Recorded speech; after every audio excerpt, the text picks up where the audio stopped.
Hey, it's Katie with WTI. Are you looking for a really quick way to upgrade your back patio?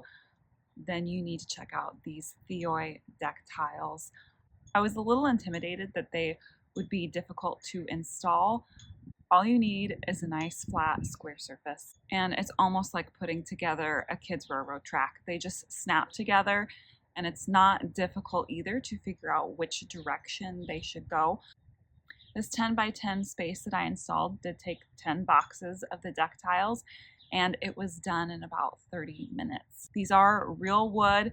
The pieces are thin, so it only adds about 3/4 of an inch of height. There are connectors on two sides of it, so you know that you just face those the direction that you're going, and they click right in. If you do not get them clicked in, you will notice that you'll start to get uneven and it won't be squared. We've had some crazy storms since I installed these, and they didn't lift up or blow away.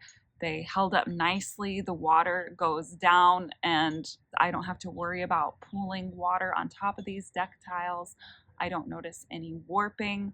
They look and feel great, and that's my point of view.